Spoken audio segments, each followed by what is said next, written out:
Hey Bougie click. Are you ready to dive into the intriguing world of beauty and betrayal? Welcome to my channel, where today we're unraveling the complex reality of pretty privilege and the fake friendships it often attracts.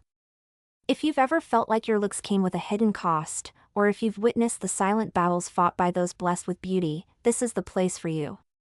We're exploring how jealousy and insecurity can turn admiration into a weapon, and why the prettiest people can sometimes feel the loneliest.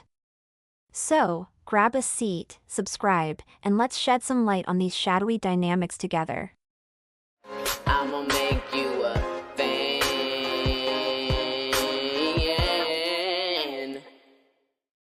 Why pretty privileged people are targets for fake friends.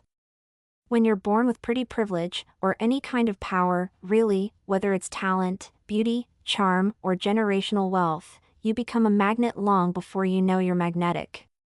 People don't just notice you, they study you. They assess you.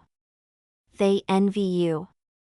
And in many cases, they aim to shrink you before you even realize you're something to be reckoned with.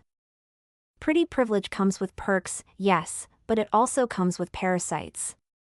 While society gushes over the advantages of being beautiful, it skips the silent warfare that pretty people face in their personal lives.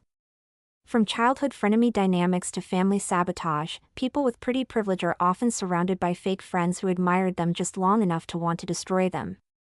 Social climbers, manipulators, and envy-riddled acquaintances often flock to beautiful individuals not to uplift them, but to absorb their shine by association. Jealousy starts at first sight. Most people don't admit this, but jealousy isn't something that slowly builds, it often starts the second you walk into a room. Your beauty makes people feel inferior before you even speak.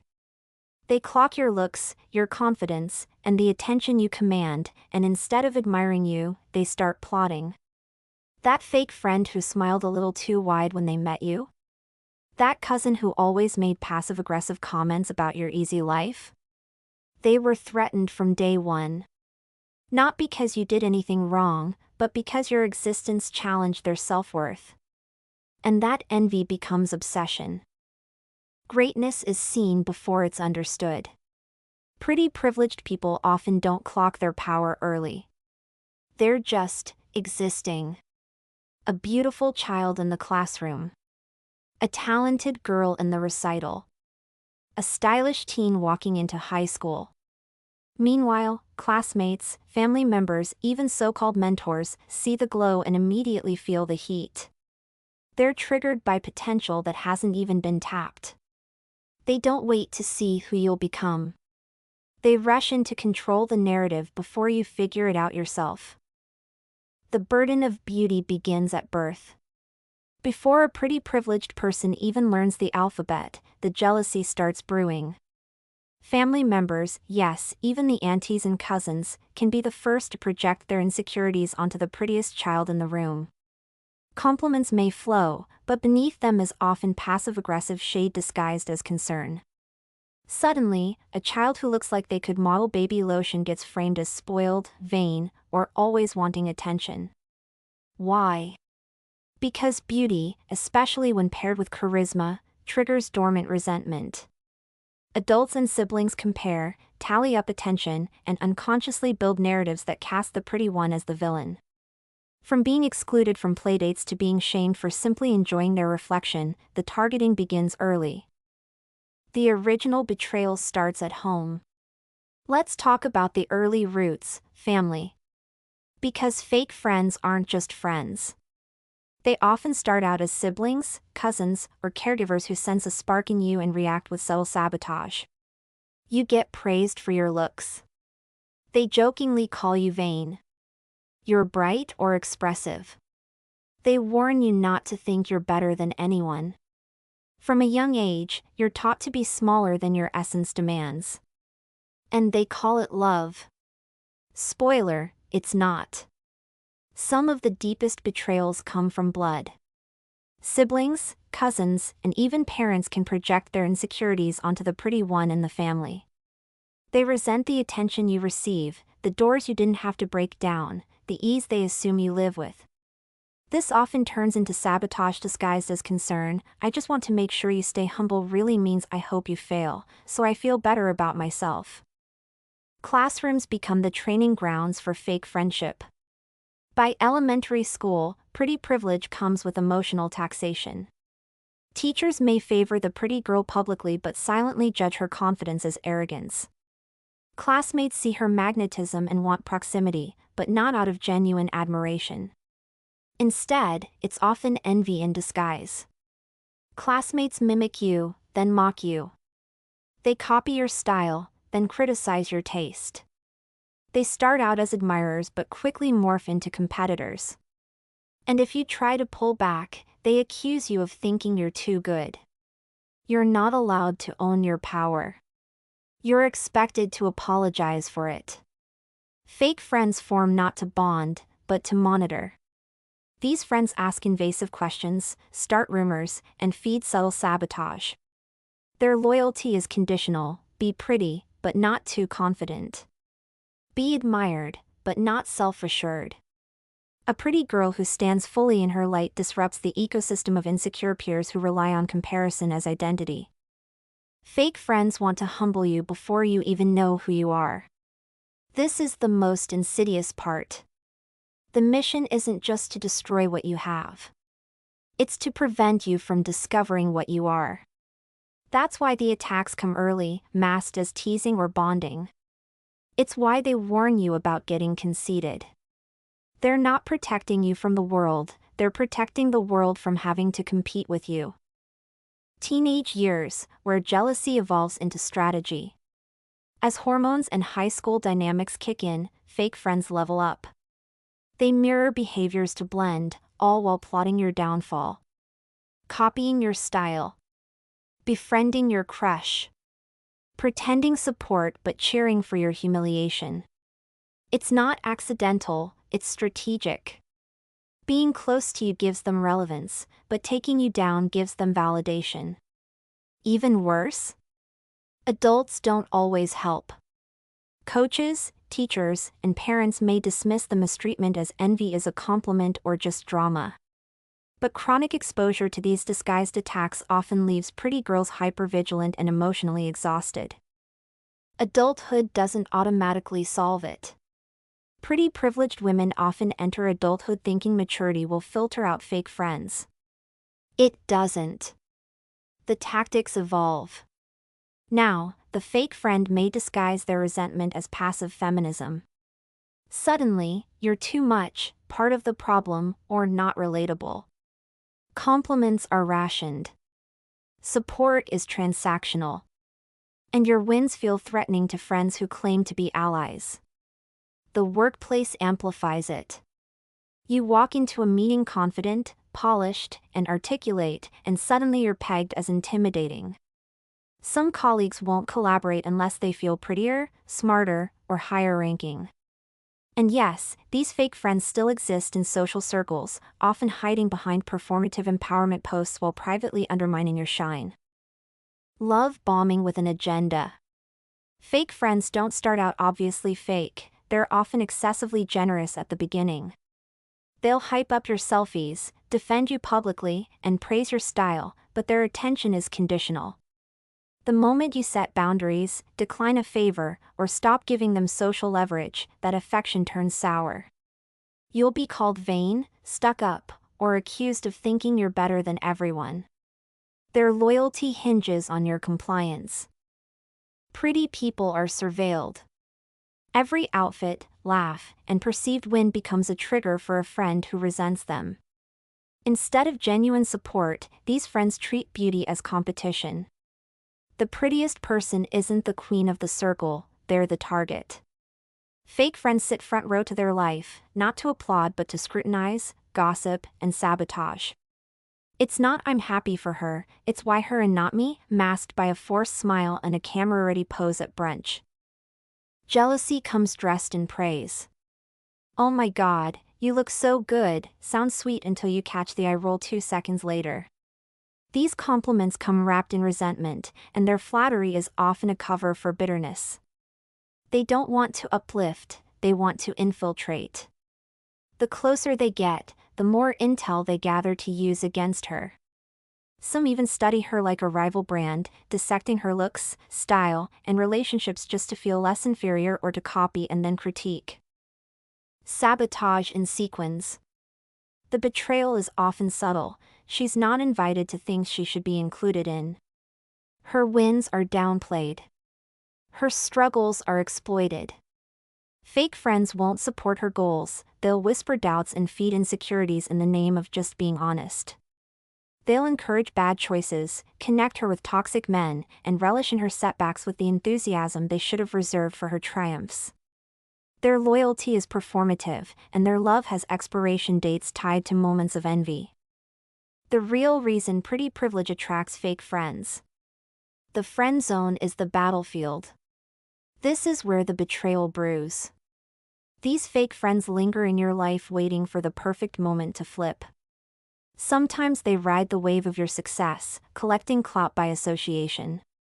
Sometimes they stir up drama subtly, making you second-guess your decisions, your instincts, even your identity. All while pretending to support you. It's psychological warfare disguised as brunch. Pretty privilege is a mirror.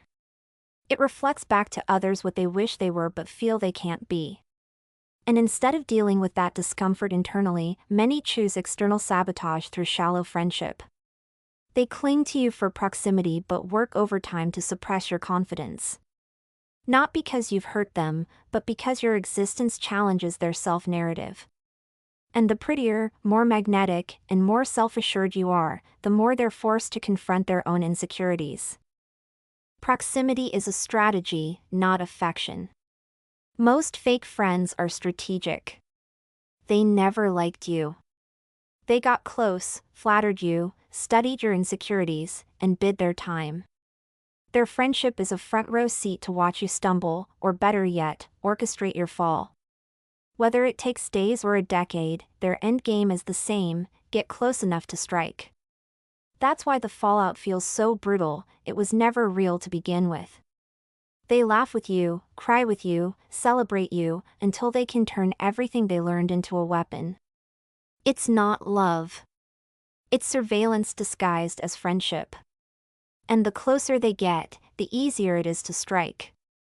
Whether it takes weeks, months, or years, their patience should never be mistaken for loyalty. It's just delayed sabotage. Why so many friendships die? Pretty privileged people cycle through friendships like seasons. Not because they're flaky, but because the bond was never real. It was an illusion of closeness built on admiration, envy, and eventual betrayal. Once the jealous friend realizes they'll never be you, they either launch an attack or drift away, bitter and silent. And when the truth comes out, it's always the pretty one who gets blamed. Accused of being too sensitive, too proud, or too much. But in reality, you were just surrounded by people who wanted access, not connection. You didn't change. You just stopped shrinking. You started setting boundaries. You recognized that constant critiques disguised as concern were actually projections. And suddenly, the people who knew you before you got cute/successful/smart couldn't stand you. They were never clapping for you, they were clinging to a version of you they could control. Beauty doesn't mean blindness. Contrary to the stereotype, those with pretty privilege aren't oblivious. They see the shade, the microaggressions, and the calculated silences. But calling it out too early makes them dramatic. Waiting too long means being blindsided. So, they play along, nodding at compliments that reek of envy, choosing silence over confrontation, until they start purging their circles without notice. Because once you realize the friend who took 200 photos of you was just documenting your fall, you stop posing altogether. Why pretty privilege demands pretty aware friendships? Pretty girl math: 1 beautiful friend plus 3 insecure women equals a toxic mess. Being the pretty one in a group feels like walking around with a target painted on your face. Compliments come with an undertone of sarcasm: you're so lucky, you probably don't even have to try. Support during hard times feels performative, if it exists at all. Your wins are minimized, and your losses are secretly celebrated. And when you're surrounded by friends who aren't confident in themselves, your beauty isn't seen as a trait, it's treated like a threat. Insecurity is loud, especially in your inner circle. You can always feel when someone's pretending to clap for you but is secretly hoping you trip on the runway. They talk down your achievements by calling them easy for someone who looks like you. They set you up to be disliked in group settings by downplaying your personality or exaggerating your flaws. You're suddenly too much when you're just existing, too confident, too visible, too successful. These aren't harmless quirks. They're signs you're surrounded by people who resent you more than they respect you. Why you need pretty friends who get it when you level up. Your circle should reflect that, not fight it. Pretty friends understand the microaggressions wrapped in compliments. They don't weaponize your looks against you because they experience the same social penalties and perks. They're not afraid of your spotlight because they've got their own. It's not about vanity, it's about safety. Emotional safety. Psychological safety. Social safety. Stop shrinking yourself for the insecure. Trying to be less fabulous to make others comfortable is not humility, it's self-betrayal. If they can't clap without choking on jealousy, you need to exit stage left. Your glow isn't just physical, it's energetic. And people who don't shine will always try to dim it, cover it, or compete with it. Pretty friends don't do that. They amplify it. Final word, watch who claps when you win. You're allowed to curate your circle with people who reflect, not reject, your beauty. Want loyalty? Choose women who don't feel threatened by you. Want empowerment? Choose friends who see your wins as mutual motivation. Want peace? Choose people who aren't secretly competing behind compliments. Pretty privilege without pretty-wear friends is like champagne in a styrofoam cup, it doesn't belong there. You didn't ask for this spotlight, but now that you have it, surround yourself with those who know how to shine without shade. Having pretty privilege doesn't mean you owe anyone dimmed light. It means you need discernment. Not every compliment is sincere. Not every hug is safe. And not every bestie wants the best for you. Spot the patterns. Protect your energy. And stop tolerating frenemies who treat your beauty as their battleground. You don't owe them access, grace, or a second chance. Close the door. Reapply your gloss. And keep it moving. Pretty privileged people don't owe anyone access just because they're eye candy. If someone's presence makes your beauty feel like a burden, they're not a friend, they're a leech. Real friends celebrate your glow without needing to steal it. If the spotlight you're in turns someone shady, don't dim your light. Just change the guest list. Because the glow you carry? It's not meant to be dimmed. It's meant to be protected. Thanks for sticking with me through this deep dive into the complex world of pretty privilege and fake friendships. If you enjoyed this video, remember to give it a thumbs up and subscribe for more content like this. I'd love to hear your thoughts and experiences, so be sure to drop a comment below. Let's keep the conversation going and support each other in navigating these tricky dynamics. Until next time, stay true to yourself, surround yourself with genuine people, and keep shining bright. See you in the next video. What do you think? Are pretty privileged people targets for fake friends? Let me know in the comments section. Stay bougie. Follow and support me. All links in bio. Don't forget to like, share, and subscribe. Check description for more info. New episodes every day.